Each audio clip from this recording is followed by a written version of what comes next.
Welcome to another episode of A Taste of Therapy TV. My name is Allison Carver, and I am your food therapist, which basically means this. I am a chef and a therapist, and I've combined them both together to give you the recipes to fix the problems in your life.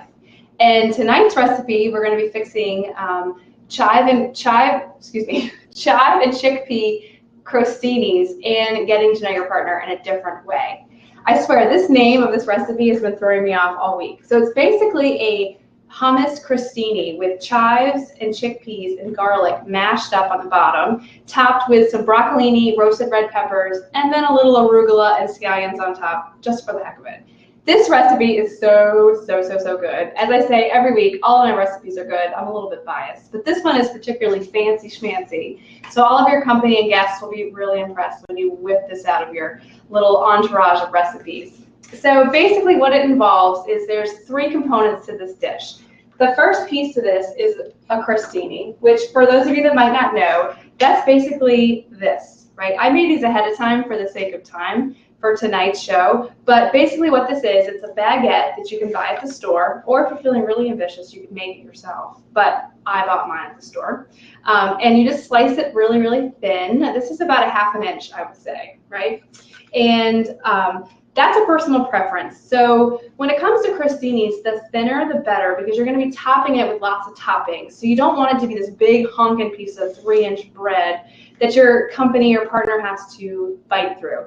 But that's just my personal opinion. So I like to have them really thin, slice the baguette on an angle, pop these guys in a 375-degree oven for about 10 to 15 minutes. You're going to brush them with some olive oil and salt and pepper to get them nice and golden, just like this. So you're going to do this. This is the first part of the recipe. And again, I did this ahead of time. So you're going to grab your partner and you're going to make the crostinis, number one. Then you're going to make the mash, number two. And then you're going to top these guys. And then you're going to eat them. But while you're making this recipe, you're going to talk to each other. As always, I have some wonderful cooking therapy recipes thrown into the recipe.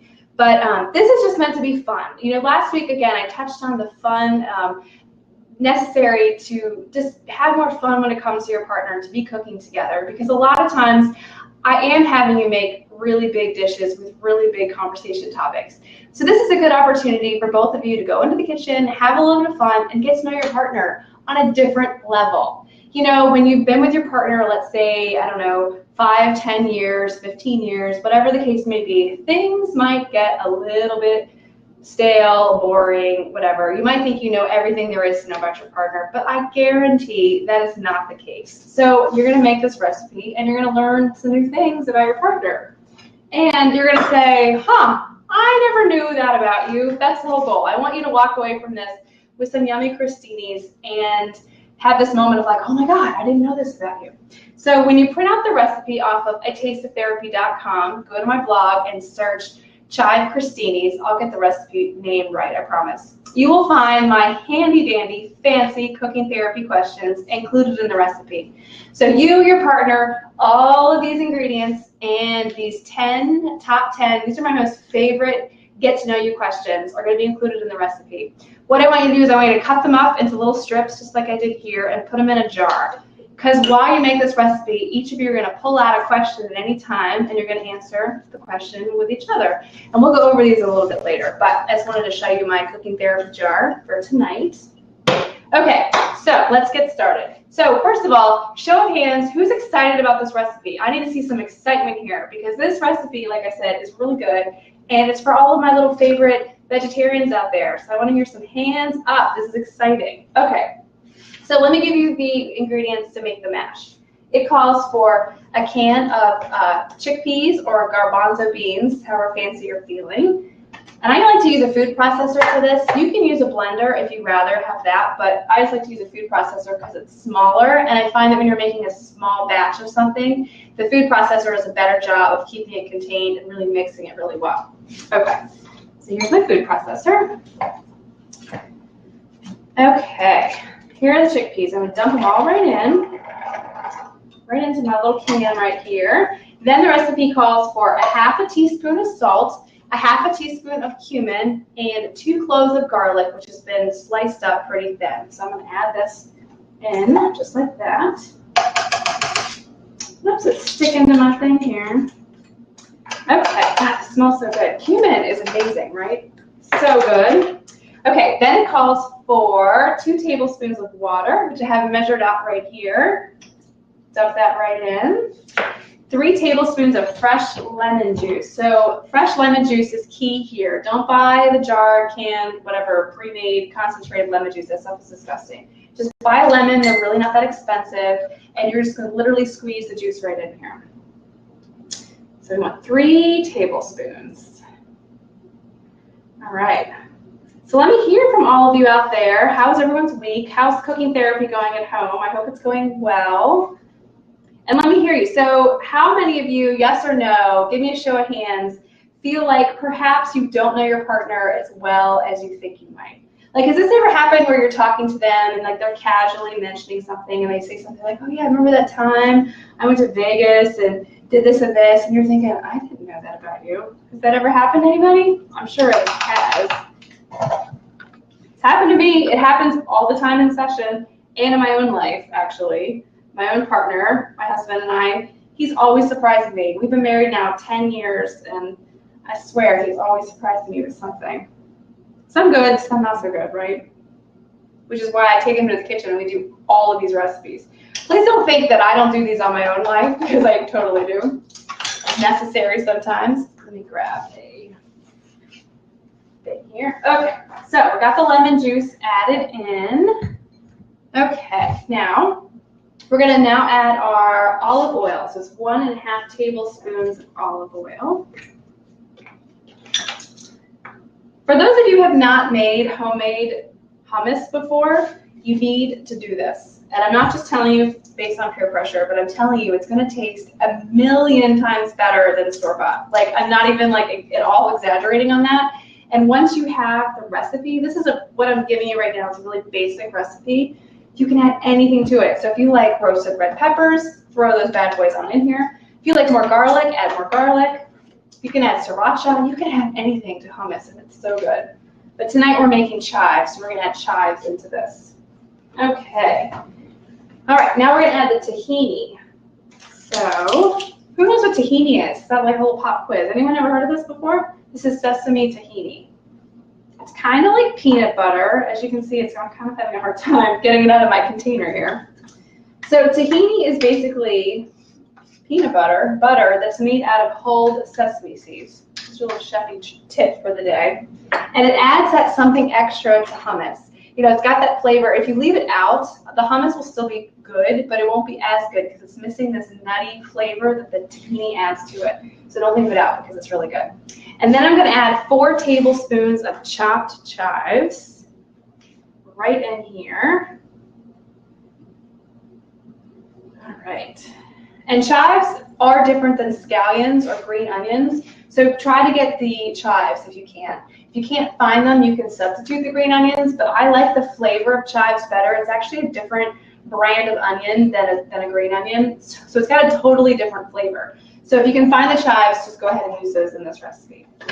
All right, I'm going to snap the lid on here. Hopefully, I have a hard time with this. There we go. All right, I'm going to grind this up. Okay, so I have just made my garlic and chive mash. All right, so let me show this to you so you can see what this looks like.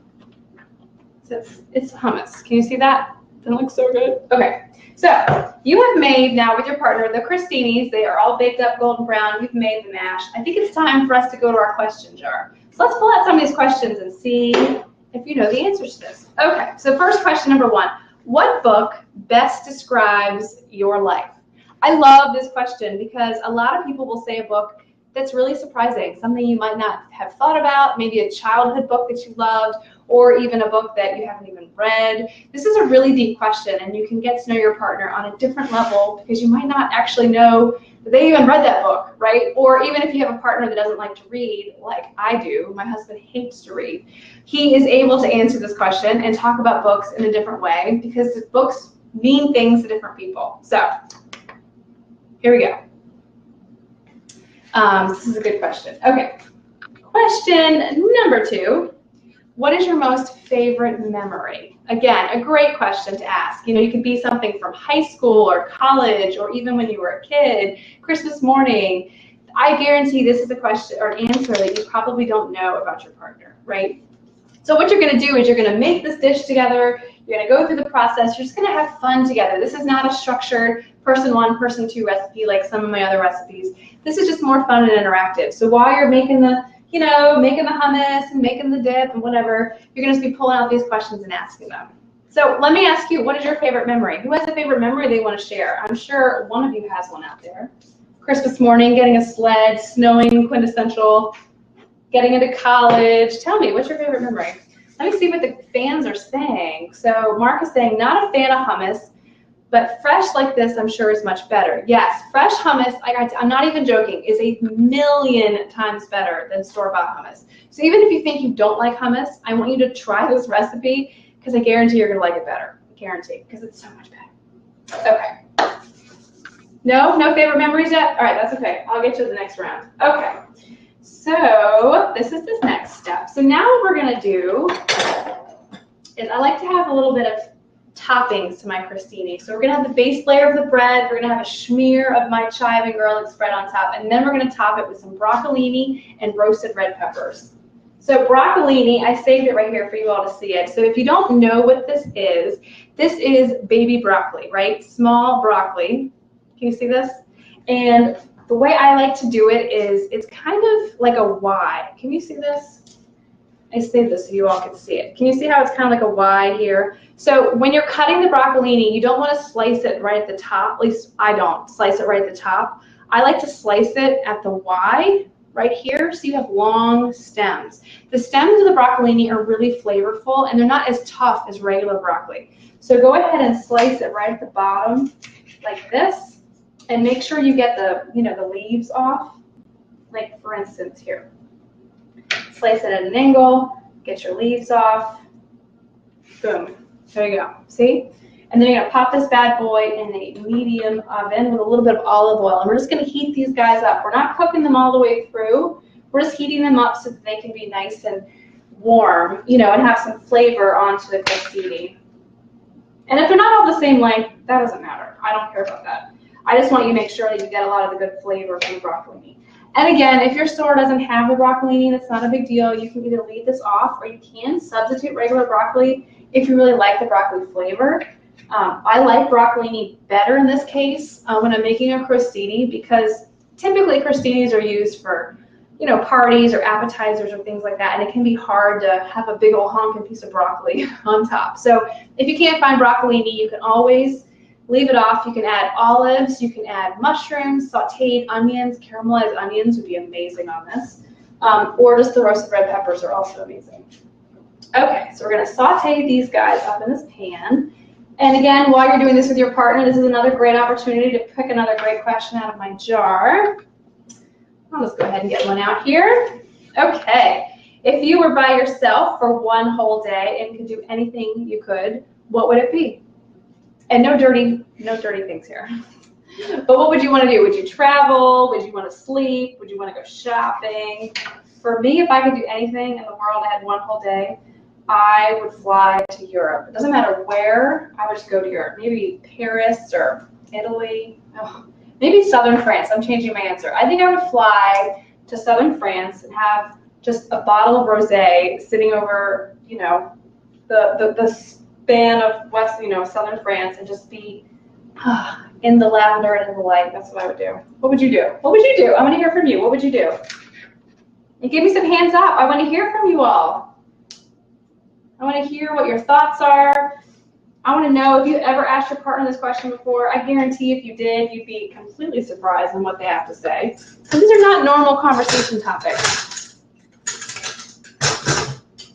Another reason that I love just, forcing my friends and fans here to do this kind of stuff is this is not normal stuff that you normally talk about, right? So let's be honest. You're going on a date night with your husband or your wife or your partner, whatever. I guarantee at some point during the date, you're going to start talking about the kids, right? Or you're going to talk about the money. You're going to talk about your plans for the weekend. Boring crap that you talk about all the time. This is a great opportunity, and this recipe is a wonderful opportunity to talk about something else, right? To have new conversations. And that's what keeps the love alive and the spark going, is having these different conversations and having fun with it. That's really, truly what this is all about. Because otherwise, you'll spend your whole day talking about the dog, and you'll go home and you'll be like, what the hell? Why did we even go out and spend all that money going out to dinner if all we did was talk about the dog, right? So use this opportunity, get to know them better. And I've been kind of brainstorming about season 2. Those of you who have been watching my show all season, thank you so much for your help and your support. But season 2 is vastly quickly approaching, and I've been thinking about adding a segment that includes my husband on camera. What do you all think about that? You think that's a good idea? Give me some hand raises. Tell me you think you'd like that. I'm sure he would love to be on camera. I would love to have him, so I think then you can see us in action and see us, talking about this stuff. All right. I'm just going to saute this until it gets, a little bit cooked through. We don't want it too soggy. All right, that's all my broccolini. I'm going to add some red peppers. Well, I think I am. There we go. Now, these red peppers are store-bought, as you can tell. You can roast your own red peppers. It's really easy to do. The secret is, let me give you a little secret here. You're going to put your red pepper in a paper. So you have to do this if you have gas, like a gas cooktop, right? So if you have gas, you can totally do this. You're going to take a red pepper, you're going to wash it real good, cut off the stem, and put it in a brown paper bag. No, I'm not kidding. I'm dead serious. You're going to turn the flame of the gas on, and you're going to burn the bag, right? You're going to burn it and get the char real good. You're not going to set it on the fire. Just going to char the bag. You're going to keep it in the bag. You're going to keep it sealed up real good. Leave it in there for about 10 to 15 minutes. The skin is going to be nice and charred. And then you're going to be able to peel it right off. And then there's a roasted red pepper. Or if you don't feel like doing that, you can buy them out of a jar. That's fine too. I'm just doing this to get it nice and heated through. Whew. I love that sizzle. Okay. All right, I'm just going to add, I don't know, I think I added 6 in there.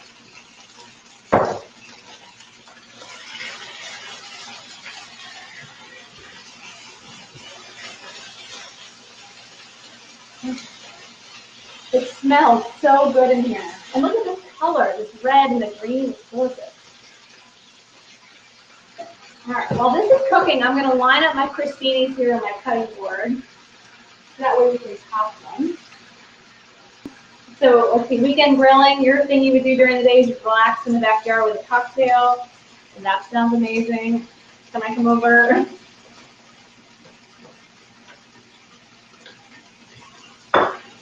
You know you're a grown-up, right, when what you would do like for your day off is that you would do nothing, right? That's how you know you officially reached grown-up status. All right, taking that off the heat, and I'm going to start assembling my crostinis. Now remember, when you're doing this in your kitchen, you're going to pull out some more questions. So let me pull out another question here. And let's see what this one says. Yeah, these are my favorite questions. I think they're so fun. What advice would you give your younger self? This one's a little bit more deep, but I think it's important to, you can see like, what would you tell yourself? And younger can really mean anything. It can mean when you were 20, it can mean when you were 15, it can mean, 2 weeks ago, whatever you think that means. I think that's a really good question to get to know your partner. And to think about for yourself, like what would you say? Here's another one. What do you hope people think of you what do you hope people think when they think of you? Another great question. I think we all hope that people think well of us, but it might be interesting to hear or to even respond to what you think about this.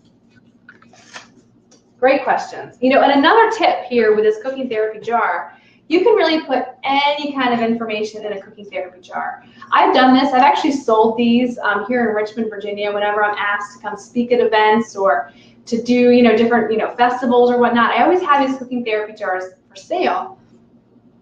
Excuse me, and they're full of different questions for different moods, rather. And you can put anything you want in here. Another great thing that I love to sell and do, and I would recommend that you all do, is that you can do a date jar. Put dates nights, different things you want to do on dates. Do free things, do things that cost money, do things that are really special, things that are different and fun. You know, last week we talked about how to shake up and have more fun in your relationship, and I mentioned having to plan 3 new dates, right? You remember that? So this is a great opportunity for that. Make a date jar, put them in this thing, and then you shake it up and you pull one out, and you can be like, oh, okay, we're gonna go to a farm today. I don't know, I just made that up. You know, we're gonna go do something totally different today. And that's a fun way to have some fun together and just do different fun things.